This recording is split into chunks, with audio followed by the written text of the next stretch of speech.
projet LAFAC forme un cube avec le Lab 01. Donc un porteur de projet, 2 apprenants, et faire en sorte que ces 2 groupes-là puissent s'apporter l'un l'autre. Donc là, c'est de dire on y va, on amène si besoin tout le réseau du lab, voire plus loin. Et nous, en fait, notre volonté, c'était juste d'aider Nos porteurs de projet à concrétiser leur projet. Même si j'ai que 10 ans chez les entreprises, on peut apporter quelque chose. Comment aller prospecter, comment devenir rentable. 8 stagiaires, 8 apprenants. Pour la formation de référent du numérique en entreprise, donc avec l'UKEA, en partenariat avec le Lab et Pôle emploi. Ils ont suivi 5 mois de cours en salle. Autour du numérique. Et on a eu également des cours avec Stéphanie et elle nous a appris plein de choses que j'aurais jamais pensé qu'on aurait pu faire en fait. Avec beaucoup de mise en pratique. Comme elle nous a appris à utiliser une imprimante 3D, on a appris à utiliser toutes ces machines-là.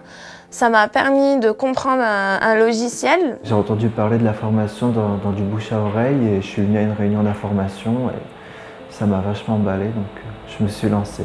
J'ai fait cette formation pour me remettre à niveau. Pour faire du réseau par rapport aux porteurs de projets, voire un peu plus pour me perfectionner dans le côté numérique. Alors moi c'est Nicolas, j'ai créé VitaGreen. Je fais partie des porteurs de projet du projet LAFAC. L'essence même de Nicolas, c'est de ramener des animaux en milieu urbain. C'est aussi de l'animation pédagogique, c'est de l'apiculture urbaine et bientôt du poulailler urbain. Donc Corinne Boyer, émailleuse d'art sur métaux. Donc du recyclage de métaux qui passeraient à la poubelle sinon. C'est un peu, chaque création est unique, chaque création c'est de l'art. Je suis Aurore, j'ai donc créé une épicerie vrac itinérante qui sillonne les routes de l'Ain et puis certaines places de village et certains marchés. Son objectif, c'est de sensibiliser les gens à moins gaspiller. Dans l'idée d'accompagner les gens à la transition écologique. Que j'étais en recherche de soutien et d'aide pour le développement numérique de mon entreprise. Ça peut être super sympa et intéressant d'accompagner quelqu'un sur leur reconversion professionnelle. Les compétences des apprenants qu'ils ont vraiment pu mettre en œuvre en s'attachant à un projet et c'est très précieux de pouvoir travailler en équipe quand même quand on démarre l'aventure de l'entrepreneuriat. Ça fait un petit moment que je voulais faire la formation. Cette formation, elle m'a aussi beaucoup plu parce que c'est très humain. C'est pas comme toutes les formations où on n'est pas pris pour des robots, on est pris pour la personne qu'on est. Au bout de quelques années, j'ai eu un problème de santé assez lourd.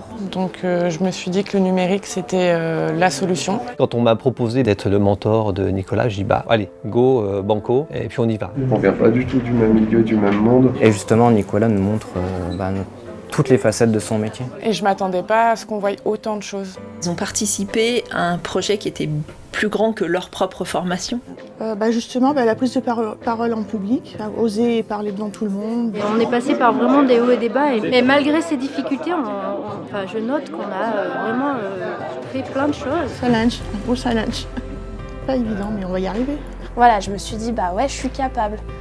Même si je suis pas une prof, j'en suis capable. C'était intense, c'était stressant, mais c'était vraiment enrichissant. On part de zéro, on travaille beaucoup sur la communication des réseaux sociaux. On a vu tout ce qui était marketing, le SEO, SEA.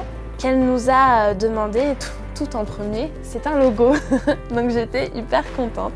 On a revu toute la stratégie. On a créé son tableau de gestion de stock. On a travaillé sur les outils collaboratifs. On est en train de commencer là la maquette de son site. Tout le site web comme on l'a fait par exemple. On a travaillé la charte graphique, on a retravaillé un petit peu le logo. On a aussi créé des flyers et des sondages pour faire son étude de marché. J'ai appris à utiliser un logiciel que je ne connais pas. On partage son aventure, on partage la vie des animaux, ce qui peut se passer. Ils m'ont amené toutes leurs connaissances. L'expérience concluante et vraiment enrichissante. Quand on aime les animaux, quand on voit ce qu'il fait, ça donne envie d'en faire plus et de mettre notre patte à l'édifice.